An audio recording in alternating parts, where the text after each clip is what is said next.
Back to the Bible. மீண்டும் வேதாகமத்துக்கு நாம் திரும்புவோம். Back to the Bible. ஆண்டவர் இன்றைக்கு நம்ம கொடுக்கிற வாக்குத்தத்தங்களை நாம் பார்க்க போகிறோம்.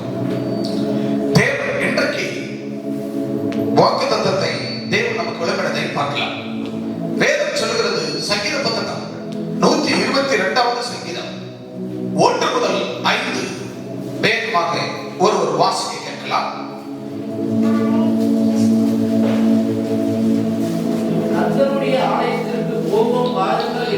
கர்த்தருடைய ஆலயத்திற்கு போவோம் வாருங்கள் என்று எனக்கு அவர்கள் சொன்னபோது மகிழ்ச்சியா இருந்தேன். இருக்கிற இடத்துல யாவரும் கொஞ்சம் முட்டியை போட்டு நாம் ஒரு நிமிடம் ஜெபிக்கலாம்.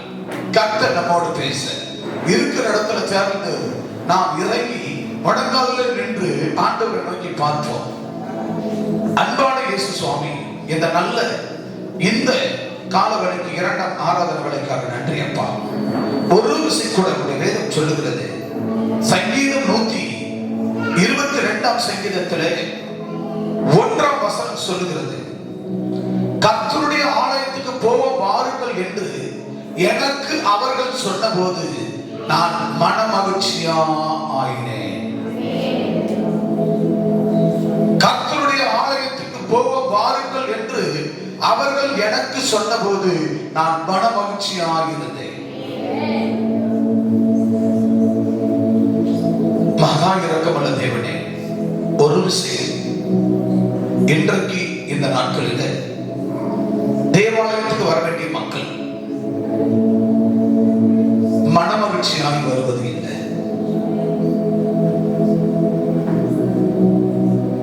ஒரு மகிழ்ச்சியாக நானும் என் வேட்டாரோ என்றால் என் கர்த்தரையே சேவிப்போம் என்று வருவது இல்லை.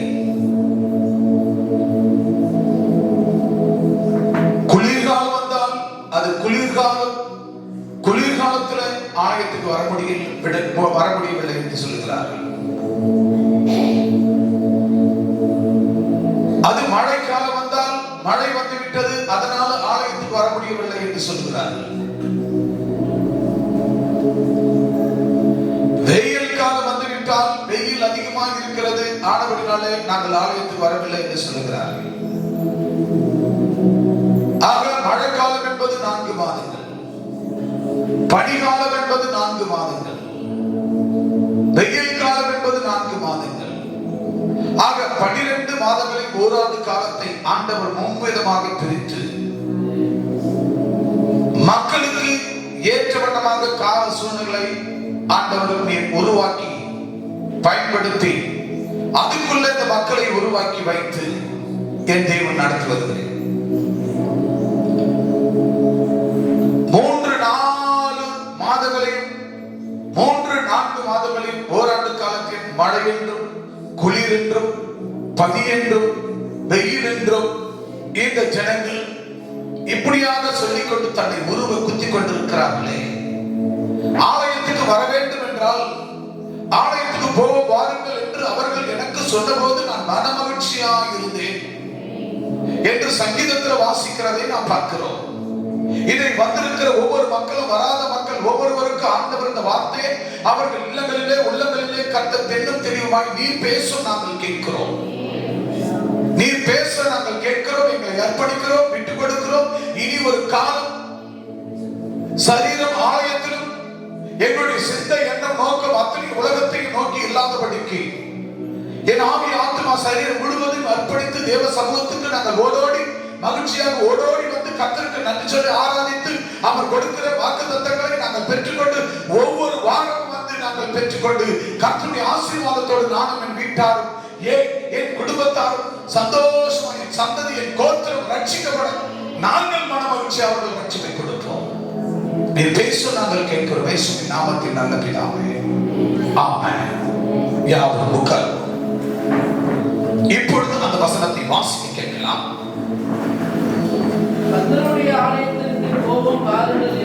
கர்த்தருடைய ஆலயத்திற்கு போவோம் வாருங்கள் என்று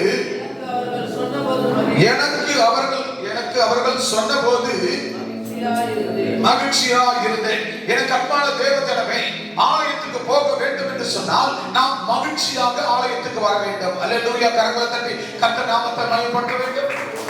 கைகளை தட்டி ஆலயத்துக்கு போகிறதுனா நம்ம மகிழ்ச்சியாக கிளம்ப வேண்டும். தேவாலயத்துக்கு கிளம்ப வேண்டும் என்றால் மகிழ்ச்சியாக போக வேண்டும். நாம் கிளம்புவது துக்க வீட்டுக்கு போவது போல. புருஷனை பார்த்து நீ மட்டும் போய் வா என்று சொல்லுகிறோம். மனைவியை பார்த்து நீ மட்டும் போய் வா என்று சொல்லுகிறோம்.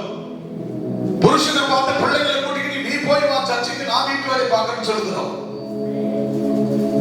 மனைவியை பார்த்து நான் வீட்டு வேலை பார்க்கிறேன், மற்ற திருமணம் விழாக்கள் பண்டிகைகள் இதெல்லாம் நான் பார்க்கிறேன், நீ போய் வா என்று மனைவிக்கு கட்டளை போடுகிறோம். பிள்ளைகளை ஆலயத்துக்கு அனுப்பிவிட்டு நாம் வீட்டு வேலைகளும் வெளி வேலைகளும் நாம் பார்க்கிறோம். ஆனால் ஆண்டவராகிய தேவன் சொல்லுகிறார், அங்கே கர்த்தருடைய ஆலயத்துக்கு போக வாருங்கள் என்று சொன்னபோது, எனக்கு சொன்னபோது நான் மனமகிழ்ச்சியானேன். அன்பானவர்களே, கர்த்தருடைய ஆலயத்துக்கு போவதற்கு நாம் மனமகிழ்ச்சியாக இருக்க வேண்டும், மனமகிழ்ச்சியாக புறப்பட வேண்டும். ஆலயத்தில் சபை கூடுதல் ஞாயிற்றுக்கிழமை தோறும் மாத்திரமல்ல, வெள்ளிக்கிழமை உபவாச ஜெபம் இருக்கட்டும், திறப்பின் வாசல் ஜெபமா இருக்கட்டும், அல்லது நாம வீட்டு ஜெபங்களா இருக்கட்டும், பராமரிப்பு ஜெபமா இருக்கட்டும், அல்லது நம்ம சபையில திங்கள் முதல் வெள்ளி வரை நடக்கிறதான ஜூம் பிரேயரா இருக்கட்டும், இணையதள பிரேயரா இருக்கட்டும், எந்த ஜெபமானாலும் நாம் என்ன செய்ய வேண்டும்? மனமகிழ்ச்சியாய் புறப்பட வேண்டும். நான் கூட சமீபத்தில் ஒவ்வொரு நாளும் ஒரு வாரத்துல 2 நாள் 3 நாள் நாம் என்ன செய்வோம்? வீட்டு சந்திப்பு ஜெபங்களுக்கு ஒவ்வொரு வீட்டில் அழைப்பார்கள். நாங்கள் அழைக்கப்படும் பொழுது கிருபை உள்ளவர்களை அடையாளம் கண்டு தேர்ந்தெடுத்து போதித்து அவர்களை இன்னார் நீங்க வாங்கன்னு சொல்லும் போது கரெக்டான நேரத்துக்கு வந்து அவர்கள் நிற்பார்கள், எங்களோடு கூட வருவார்கள். அது 10 மணியா இருந்தாலும் சரி, இரவு 11 மணியா இருந்தாலும், 12 மணியா இருந்தாலும், 1 மணியா இருந்தாலும், 2 மணியா இருந்தாலும், எவ்வளவு நேரமா இருந்தாலும், எவ்வளவு தூரமா இருந்தாலும் அந்த ஜனங்கள் ஓடோடி வருகிறார்கள். இதைத்தான் ஆண்டவர் சொல்கிறார், கர்த்தருடைய ஆலயத்துக்கு போக வாருங்கள் என்று சொல்லும்போது, எனக்கு சொன்னபோது நான் மனமகிழ்ச்சியானேன். அப்போ ஒரு ஆலயத்துக்கு வருவதற்கும் ஆலயத்தின் ஆராதனையில் கலந்து கொள்வதற்கும் ஆண்டவருடைய ஆலயத்தில் வந்து கர்த்தரை ஆராதிப்பதும் கத்தி கூவி கரங்களை தட்டி தேவநாமத்தை மையப்படுத்தி பாடி ஆராதனை செய்யப்படும் போது ஆண்டவரை நம்ம மனமகிழ்ச்சி ஆராதிக்க வேண்டும். வீட்டில் இருந்து புறப்படும் போது மனமகிழ்ச்சியாக புறப்பட வேண்டும். வீட்டில் ஒன்னோட ஒன்று சண்டை சச்சரவு கூவி கத்திகள் இல்லாம சந்தோஷமா புறப்பட வேண்டும். ஆகவே எந்த கூச்சல் குழப்பம் இருக்கும் என்று சொன்னால் கணவன் அங்கே அமைதியாய் கணவன் ஆலயத்துக்கு போக வேண்டும் என்று துரிதமாய் புறப்படுவார். அந்த மனைவி வீட்டு வேலை மாத்தல போல வீட்டு வேலை செய்து கொண்டு நேரத்தை கடத்தி கொண்டிருப்பார்கள்.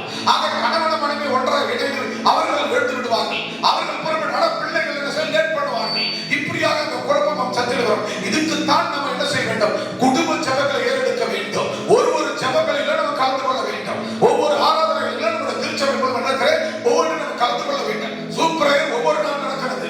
அதில் நம்ம கலந்து கொள்ளப்படும் பொழுது அந்த ராத்திரிகளிலே கணவன் மனைவி குடும்பமாய் நின்று அந்த ஒரு போன ஆண்மனை வச்சுட்டு 1 மணி நேரம் தேசத்திற்காக ஆராதனை பண்ணி சங்கீதம் வாசித்து அந்த வார்த்தைகளை சொல்லி அங்க ஜெபித்து தேசத்துக்காக ஜெபிக்கிற வேளையில ஆண்டவர் அங்க அருள் செய்து நம்மளை இரவெல்லாம் தூங்க வைத்து பகல்ல அதிகாலையில் எழுந்து புறப்பட்டு போவோம். இப்படியாக சபை கூடுதலை ஓய்வு நாளுக்கு வருவதை நம்ம சபை கூடுதலை சபைக்கு வர வேண்டும், சபைக்கு செய்ய வேண்டும், ஊழியம் செய்ய வேண்டும், நம்ம ஊழியத்துக்கு போக வேண்டும். அப்படி என்றால் அப்படி சொன்ன மாத்திரத்துல அங்க என்ன நடக்குங்க? அவர் எனக்கு ஆலயத்துக்கு போக வாருங்கள், இந்த ஜெபத்துக்கு போக வாருங்கள், இந்த பராமரிப்பு ஜெபத்துக்கு போக வாருங்கள், இந்த சண்டே கிளாஸ் ஜெபத்தை நடத்த போக வாருங்கள், இந்த சண்டே கிளாஸ்ல கலந்து கொள்ள வாருங்கள், இந்த விபிஎஸ் ஜெபத்துல கலந்து கொள்ள வாருங்கள் அப்படி என்று சொன்னபோது எனக்கு அவர்கள் சொன்னபோது நான் மனமகிழ்ச்சியானேன். அல்லேலூயா, அல்லேலூயா, அல்லேலூயா. உங்க ஊர்ல இருந்து ஒரு ஆத்மா சபைக்கு வந்துட்டான்னு சொல்லி ஆலயத்துல இங்க வந்துதான் ஓ நம்ம சர்ச்சுக்கு தான் வந்துக்கிறாங்களா அப்படின்னு உங்களுக்கு தெரியுது. இதுவரைக்கும் அவங்க என்ன ஆனாங்க ஏதானாங்கன்னு உங்களுக்கு தெரியாது. ஆனா அவர்களுக்கு நாங்க பேயை ஓட்டி பிசாசு ஓட்டி கட்ட அறுத்து அவர்கள் இயேசு நாமத்தை இதெல்லாம் செஞ்சு ஜெபித்து அவர்களுக்கு சுகவாழ்வு கொடுத்து சபைகளுக்கு ஜெபித்து அறிமுகப்படுத்துவோம். ஓ இன்னார் வந்திருக்கிறார் நம்ம ஊர்ல இருந்து, இனி அவர்களை விடக்கூடாது, இனி அவர்கள் பின்மாற்ற போகக்கூடாது. அவர்களை பார்த்து அவர்களுக்கு அன்பு பாராட்டி அவர்களுக்கு தெரிஞ்சது தெரியாதவர்களை நீங்க சொல்லிக் கொடுத்து அவர்களை உற்சாகப்படுத்தி ஆலயத்துக்கு அவர்கள் முன்மாதிரியை கொண்டு வர வேண்டும். இப்படிப்பட்ட காரியங்களை ஆலயத்துக்கு போக வாருங்கள் என்று சொன்னபோது நான் மனமகிழ்ச்சியானேன். அல்லேலூயா.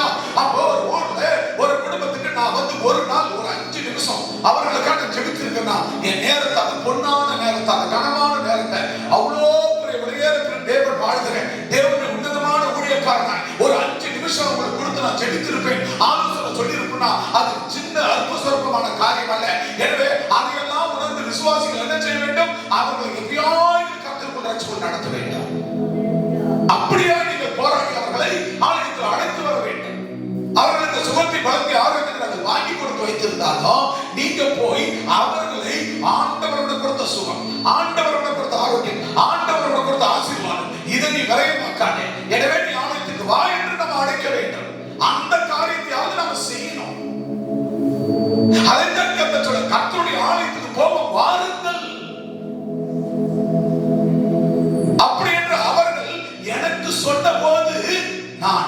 மன மகிழ்ச்சியானே.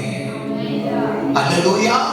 அப்போ நீங்க போய் உங்கள் குடும்பத்தாரை நீங்கள் அழைக்கும் போது, அல்லது நண்பரை அழைக்கும் போது, அல்லது பக்கத்து வீட்டுக்காரர் அழைக்கப்படும் பொழுது, அவர்களை அழைக்கும் போது அவங்க என்ன சொல்லுவாங்கன்னு சொன்னா, அப்பா அந்த குடும்பம் வந்து என்ன அழைச்சாங்கப்பா, அந்த அண்ணன் வந்து என்ன அழைச்சாரு, எனக்கு உடனே சந்தோஷம் ஆயிடுச்சு. நாளைக்கு வர தகுதியானவளா, நாளைக்கு சர்ச்சுக்கு வரதுக்கு தகுதியான ஒரு ஆளா, ஓ என்னையும் நேசித்து என் சொந்த பந்தமெல்லாம் என்னை விபச்சாரி என்று சொல்லுகிறார்கள், என்னை சொந்த பந்தமெல்லாம் இவன் விபச்சாரக்காரன் என்று சொல்லுகிறான், என் நண்பர்கள் எல்லாம் என் உறவுகள் எல்லாம் இவன் கடங்காரன் அப்படின்னு தள்ளுகிறான், என் உறவினர்கள் எல்லாம் மலடி குழந்தை பாக்கி இல்லைன்னு சொல்லி மலடி என்று எப்ப அண்ணி காலியாவோ அண்ணன் காலியாவோ போறான், தென்ன எப்ப காலியாவோ அந்த சொத்தை பிடிக்கலாம்னு சொல்லி இருக்கிற பட்சத்துல என்னை வந்து இவர்கள் கூப்பிடுகிறார்களா, என்னை வந்து ஆலயத்துக்கு போல அழைக்கிறார்களா, நானே ஒரு விரோதி குரோதமா பேசுகிறேன், நானே நோயாளி, படி அரிசிக்கு என்னால படி இல்லாத நபர், நானெல்லாம் ஒரு மனுஷனா, என்னை யார் மதிப்பான், என்னை யார் கனப்படுத்துவார், என்னை இவர்கள் தேடி வந்து என்னை அழைக்கிறார்களே, என்னை இவர்கள் கூப்பிடுகிறார்கள், சர்ச்சுக்கு போல வாங்க வாங்க, ஆலயத்துக்கு போல வாங்க அப்படி என்று கூப்பிடுகிறார்களே, அப்படி என்று அவர்கள் என்ன செய்வார்கள், ஓ அவர்கள் என்னை அழைத்த போது எப்படி இருந்தான், என்னை அவர்கள் அழைத்த போது எனக்கு மன மகிழ்ச்சியானே, நான் மன மகிழ்ச்சியானே. அப்போ நீங்க எப்ப கூப்பிடுவீங்க, உன் பக்கத்து வீட்டுக்காரங்க எதிர்பார்த்துட்டு இருக்காங்க, நீ எப்ப கூப்பிடுவேன்னு உன் பக்கத்து வீட்டுக்காரங்க அந்த ஆசீர்வாதத்தை காத்திருக்கிறான், நீ எப்ப கூப்பிடுவேன்னு உன் ஃப்ரெண்டு, உன் நண்பர்கள், உன் சிநேகிதர்கள் ஐயோ எப்ப சாவருமோ என்று காத்திருக்கிறவர்கள், நீங்கள் அவர்களை அழைக்கும் போது, நான் அவர்கள் என்னை அழைத்த போது நான் மன மகிழ்ச்சியானே. அல்லேலூயா, அல்லேலூயா. அந்த ஏற்றத்திற்காக காத்து கொண்டிருக்கிறார். நேற்று போய் சகோதரி எப்சிபா அவர்கள் விளம்பூர்ல போய் ஒரு கால் கை விழுந்தவங்க, அவங்களை போய் பார்த்து அவர்களிடத்துல சொல்லி எனக்கு உடனே தொடர்பு கொண்டு போனை போட்டு அந்த அம்மா கையில கொடுத்து, கை கால் விழுந்தவர்களுக்கு வாய் பேச்சு வரவில்லை, அவர்களுக்கு கொடுத்து, அப்பா இந்த மாதிரி விஷயம் நான் போய் அவர்களுக்கு சொல்லுகிறேன், அவர்களுக்கு சொல்லி நான் போன் போட்டு கொடுக்கிறேன், அவர்களுக்கு நீங்க ஜெபம் பண்ணுங்கள் என்று சொல்லி, எப்படி ஆகிலும் ஆண்டவர் நாமத்தை கொண்டு அவர்களுக்கு ஆண்டவரை சுகமளிக்கிற வல்லமை அவர்களுக்குள்ள புறப்பட்டு செல்ல வேண்டும். அல்லேலூயா. எப்படி ஆகிலும் அவர்கள் சுகம் அடைய வேண்டும். இந்த பணிகளை நம்ம சபையில் இருக்கிற நூற்றுக்கணக்கான மக்கள், நூற்றுக்கணக்கான குடும்பத்தார் இதை நீங்கள் செய்து ஆக வேண்டும், இதை செய்ய வேண்டும்.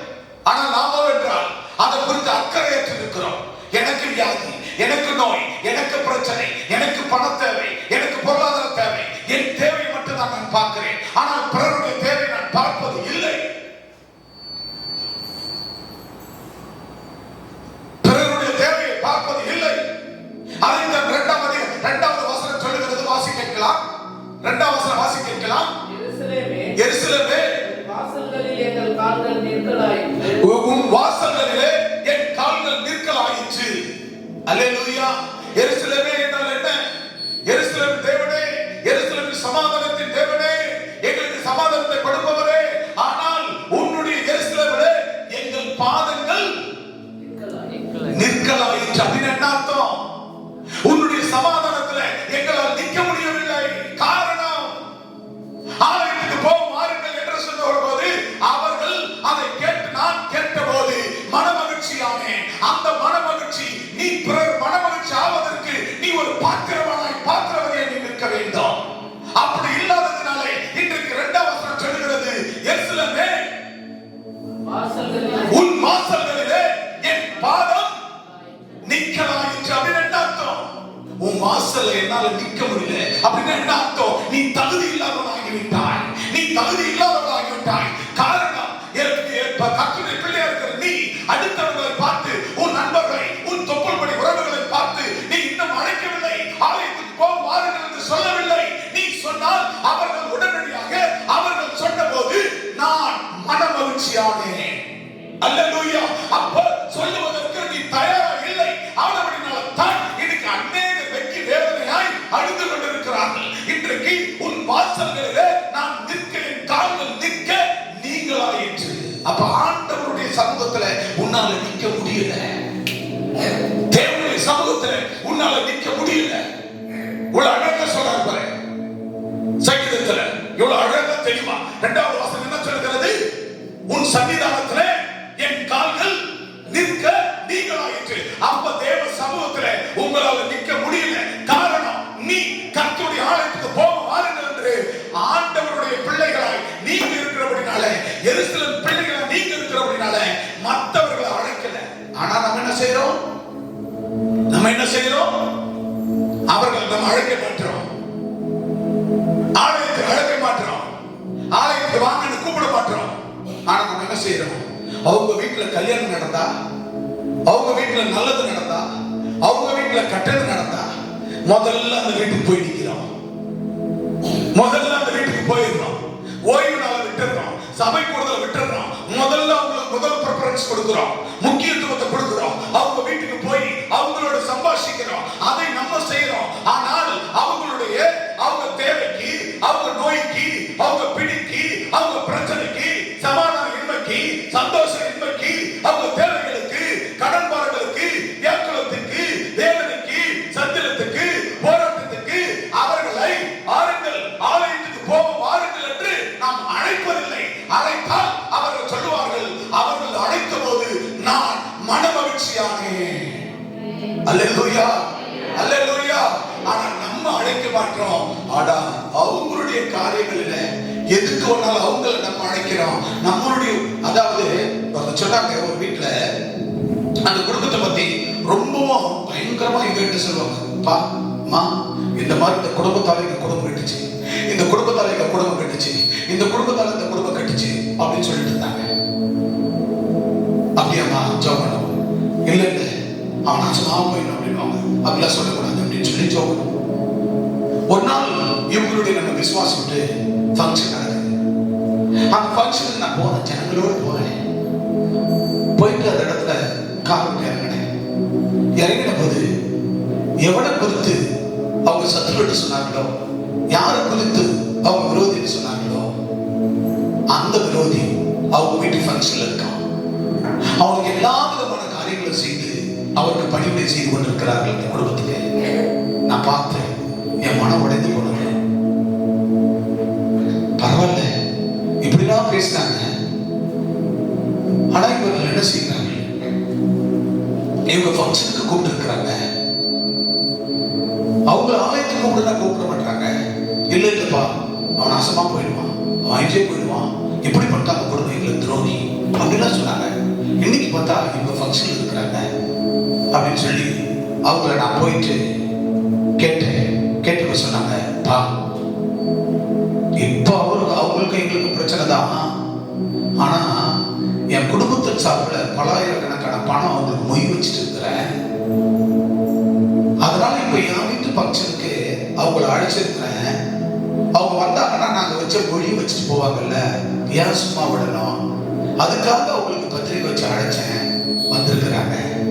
அன்பானவர்களே, நீ வைத்த பணம் வேணும்னு சொல்ற, ஆனா ஆண்டவர் படைச்ச அந்த உயிர் பாவத்திலே சாபத்துல கிடக்குற. என்னைக்காவது ஒரு நாள் வாருங்கள், ஆலயத்துக்கு போ வாருங்கள் என்று ஒரு நாள் அழைத்திருக்கிறார் இல்லையா? அந்த அழிந்து போன பாவத்துல, பண மோகத்துல, விபச்சார மோகத்துல, வீசுதல மோகத்துல, விக்கிரக மோகத்துல, உலக பிரமாணத்துல கிடக்கிற அந்த ஆன்மாக்கள் கர்த்தருடைய அல்லவா? அப்ப உனக்கு தேவை, உன் வீட்டு ஃபங்க்ஷனுக்கு நீ வச்ச மொழி பணம் வரணும், அதுக்காக அழைக்கிறேன். ஆனா அந்த குடும்பம் ரட்சிக்கப்படணும், ஆலயத்துக்கு போக வாருங்கள் என்று ஒரு நாள் அவர்களை அழைக்கவில்லை. அன்பானவர்களே, அழிந்து போற பணத்துக்காக மட்டும்தான் நாம் அழைக்கிறோம். யோசித்து பாருங்கள். அதனால்தான் கர்த்தர் 2வது வசனத்தை சொல்லுகிறார், உன் வாசல்களிலே என் கால்கள் நிற்கலாயிற்று. தேவனுடைய வாசல்ல வர முடியல, தேவனுடைய ஆலயத்துல வந்து உட்கார முடியல. வெயில் காலம் வந்துட்டா வெயில் சூடாக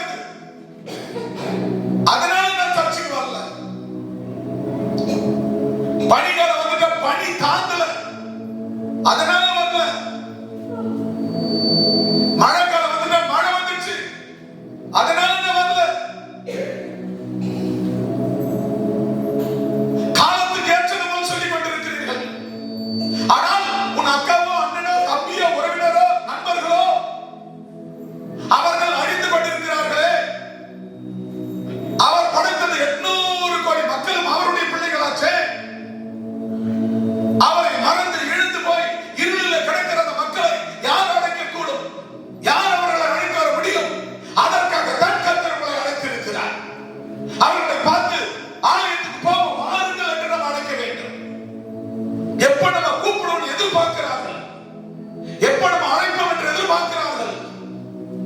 அழித்து போகிற பணத்துக்காக, பொருளுக்காக நான் போட்ட 1 பவுன் வரணும், நான் போட்ட 10,000 50,000 வரணும், நான் கொடுத்த பொருளாதாரம் வரணும் என்பதற்காக மாத்திரம் உன் கூட சத்துருவா இருக்கிறத போய் நீ அழைக்க கூடாது. நீ துரோகி. நீ யாருக்கு துரோகி? கர்த்தருக்கு பட்ச துரோகி. நம்ம பணம் வரணுன்றதுக்காக போய் அழைக்க கூடாது. உன் ஃபங்க்ஷனுக்கு அழைக்க கூடாது. ஒவ்வொரு ஓய்வு நாளும் அவர் படைத்த எல்லா நாளும் பண்டிகை நாள், திருவிழாக்கள், ஆராதனை நாள், அவர்களை ஒவ்வொரு நாட்களிலும் அவர்கள் அழைக்க வேண்டும். ஆலயத்துக்கு போக வாருங்கள் என்று அழைக்க வேண்டும். அவர்கள் என்னை அழைத்த போது நான் மன மகிழ்ச்சியானேன். எவ்வளவு அழகா சொல்லுகிறது வார்த்தையை கேளுங்கள். அவர்கள் என்னை அழைத்தார்கள், ஆலயத்துக்கு போக வாருங்கள் என்று அழைத்தார்கள். அவர்கள் அழைத்த போது நான் மன மகிழ்ச்சியானேன். அப்ப நம்ம எப்ப அழைப்பை எதிர்பார்த்து காத்திருக்கிறார்கள். வியாதிப்பட்ட நோயாளிகள், பிணியாளுக்கு வைத்தியம் தேவையா இல்லையா? சொல்லுங்க, பிணியாளுக்கு வைத்தியம் தேவை இல்லையா? பிணியாளி யாரை தேடி போவான்? வைத்தியத்தை தேடி போவான். பசியா இருக்கிற யாரை தேடி போவான்? ஹோட்டலை தேடி போவான். குடிக்காரர் யாரை தேடி போவான்? குடிக்கிற பாரை தேடி போவான். கல்லு சாராய கடைகளை தேடி போவான். ஆனா எல்லாம் அத்தனையும் தேடி போனாலும் நாம் யாரை தேடி போக வேண்டும்? கர்த்தர் படைத்த 800 கோடி மக்களை எனக்கு கொடுத்த இந்த எஞ்சிய ஜீவன் இருக்க மட்டும், என்னால் இன்று மட்டும் எப்படி நம்ம வீட்டுல ஒரு கல்யாணமா வீடு கொடுத்து நம்ம அழைத்து விட்டு எப்படி அவர் நம்ம சொந்த பந்தனை தேடி போய் அழைப்பை கொடுக்கிறோமோ, அது போல அதை காட்டிலும் நாம் அவர்களை அழைக்க வேண்டும். இயேசு உங்களை அழைக்கிறார். இயேசு உங்களை நேசிக்கிறார். Jesus love you. இயேசு உங்களை அன்பு செலுத்துகிறார். இயேசு உங்களை நேசிக்கிறார் என்று சொல்ல வேண்டாம். இயேசு உங்களை நேசிக்கிறார். நீங்கள் வாருங்கள். இயேசு உங்களை அழைக்கிறார் என்று அழைக்க வேண்டும். மாணவர்களே, ஒரு காலகட்டத்தில் பிள்ளைங்க பிறந்து முதல் பிறந்த நாள் மண்டபத்தில் இல்லை, என் பிள்ளைங்க பிறந்த நாள் தேவாலயத்தில் இருக்க வேண்டும். என் பிள்ளைங்க பிறந்த நாளுக்கு வருகிறவன் இந்த ஆலயத்தில் வைத்து நான் பிறந்த நாளை கொண்டாடி இங்க கொடுக்கிற ஆகாரம், இந்த ஐக்கிய உணவு, இந்த ஐக்கிய இயேசு கிறிஸ்து நாமத்தில் இந்த ஐக்கிய உணவு வர்ற அத்தனை பேரை சாப்பிட்டு போக வேண்டாம். இந்த சாப்பாடு அவர்களுக்கு ஒரு நாள் ரட்சிப்பை கொடுக்கும். இது எதுக்காக நான் போனேன்? அன்னைக்கு இந்த குடும்பத்தார் 2 பிள்ளை அந்த இயேசு கொடுத்தார். அந்த இயேசு பிரான் அற்புதமாய் அதிசயமாய் கொடுத்தார். அந்த பிள்ளைங்க பிறந்த நாளுக்கு நான் போயிட்டு வந்தேன் அப்படி என்று சொல்லி அன்றைக்கு போனேன். எனக்கு ரட்சிப்பு என்பது அந்த கல்வாரிக்கு இந்த பிள்ளைங்க பிறந்த நாள் நிமித்தம் நான் போனதுனால அன்றைக்கே எனக்கு ரட்சிப்பு வந்தது. ஆகவே 10 ஆண்டு காலம் ஆனாலும், 15 ஆண்டு காலம் ஆனாலும், 20 ஆண்டு காலம் ஆனாலும் ரட்சிப்பு தான் அன்றைக்கு கிடைத்த. அன்றைக்கு இயேசுவின் நாமத்தினாலே அன்றைக்கு ஜெபித்தார்களே, அதனால அந்த ஆலயத்தில் நான் பாதத்தை வைத்தேன். என் கர்மம் தீர்ந்தது. இன்னைக்கு ஆண்டவரை ஏற்றுக்கொண்டேன். அல்லேலூயா. இன்னைக்கு இருக்கிறார்களே அன்பு சகோதரகுமார், விஜயா, ராஜேஷ், மாணவன், இன்னைக்கு நேற்று அல்ல, குறைந்தபட்சம் ஒரு 10-15 ஆண்டுகளுக்கு முன்பாகவே அந்த குடும்பத்தை எங்களுக்கு நன்றாக தெரியும். அந்த விழா, அந்த குடும்பத்தில், அந்த குடும்ப விழாக்களுக்கு, திருமணங்களுக்கு, மற்ற காரியங்களில் நாங்கள் கலந்திருக்கிறோம். நான் யாரோ என்று இருக்கிறேன். இவர்களுக்கு அந்த பிற்பாடு எனக்கு தெரிகிறது. ஆனபடினால அன்றைக்கு நடந்த சம்பவம், அன்னைக்கு என்னைக்கோ ஒரு நாள் சந்திச்சோம். இன்றைக்கு கர்த்தர் அவர்களை ஆலயத்தில் கொண்டு வந்திருக்கிறார். அன்பானவர்களே, ஆண்டவர் சொல்லுகிறார், உன் விசுவாச விதையை தண்ணீரில் மேல் போடு, அது அநேக நாட்களுக்கு பின்பு அதில் பலன் தரும். அல்லேலூயா. ஒரு மனுஷன் அழைத்தால் உடனடியாக ஓடி வந்து விட மாட்டான். இன்றைக்கு நீ போடுகிற விசுவாச விதை, இன்றைக்கு நீ போடுகிற விசுவாச விதை என்ன விதை? வாருங்கள் ஆலயத்துக்கு போவோம் அப்படி என்று நீ சொன்ன போது எப்படி சொல்ல முடியும்? நோயாளிக்கு தான் சொல்ல முடியும், பிணியாளிக்கு தான் சொல்ல முடியும். நல்ல மாணவர்களுக்கு சொல்ல முடியாது, ஏற்றுக்கொள்ள மாட்டான். பிணியாளை பார்த்து சொல்லும் போது, நோயாளி பார்த்து சொல்லும் போது, கடன்காரனை பார்த்து சொல்லும் போது, வேதனை பரவனை பார்த்து சொல்லும் போது, குடிகாரனை பார்த்து சொல்லும் போது, நோய்பட்டவனை பார்த்து சொல்லப்படும் போது அவனுக்கு வைத்தியம் தேவை. அந்த வைத்தியம் தான் ஆண்டவராகிய இயேசு கிறிஸ்து. அவர்கள் என்னை கூப்பிட்டார்கள். நான் உடனடியாக நான் மன மகிழ்ச்சியாய் ஆலயத்துக்கு சென்றேன். அல்லேலூயா, அல்லேலூயா. இதைத்தான் ஆண்டவர் 3ஆம் வசனம் 4ஆம் வசனத்தை வாசிக்கலாம் வேகமாக. எருசலேம் இசைவினைப்பான நகரமாய் கட்டப்பட்டிருக்கிறது. எருசலேம் இசைவினைப்பான நகரமாய் கட்டப்பட்டிருக்கிறது. அங்கே இஸ்ரவேலுக்கு சாட்சியாக கர்த்தருடைய ஜனங்களாகிய கோத்திரங்கள் கர்த்தருடைய நாமத்தை ஸ்தோத்தரிப்பதற்கு போவோம். வாருங்கள், கைகளை தட்டி, கைகள் இருந்தால் நல்ல கைகளை தட்டுவோம். தூங்காதவர்கள் அத்தனை பேரும் கரங்களை தட்டுவோம். எனக்கு அன்பான தேவ ஜனமே போதும். எனக்கு அன்பான தேவ ஜனமே, எதற்காக ஆலயத்துக்கு வருகிறோம்? ஆண்டவருடைய ஆலயத்துக்கு எதுக்கு வருகிறோம்? கர்த்தருடைய எருசலேமின் குடிகளாகிய பரிசுத்த ஜனங்களாய் நாம் எதற்காக வருகிறோம்? கர்த்தருக்கு ஸ்தோத்திரம் செய்வதற்காக. ஸ்தோத்திரம் என்பது என்ன தெரியுமா? 6 நாள் வேலை செய்த 7ஆம் நாளிலே ஆண்டவருக்கு போய், என் குடும்பத்தோடு போய், என் நண்பர்களோடு போய், என் கோத்திரங்களோடு. எனக்கு அன்பானவர்களே, இன்னைக்கு பால் பெருமாள் இருக்கிறார்கள், இன்னைக்கு குணாவர் இருக்கிறார், இன்னைக்கு குமார் இருக்கிறார், அங்கே சாலமோன் இருக்கிறார், ஐசக் இருக்கிறார், ரூபன் இருக்கிறார், அங்கே பிரசாந்த் இருக்கிறார், இன்னும் லூக்கா இருக்கிறார். இப்படிப்பட்ட இருக்கிறீர்கள். கோத்திரம் என்பது நீங்கள் மாத்திரம் கோத்திரம் அல்ல. உங்கள் குடும்பம், அண்ணன், தம்பி, அக்கா, தங்கை யாவரும் உங்கள் கோத்திரம். நீங்கள் மட்டும் ரட்சிக்கப்பட்டது போதாது.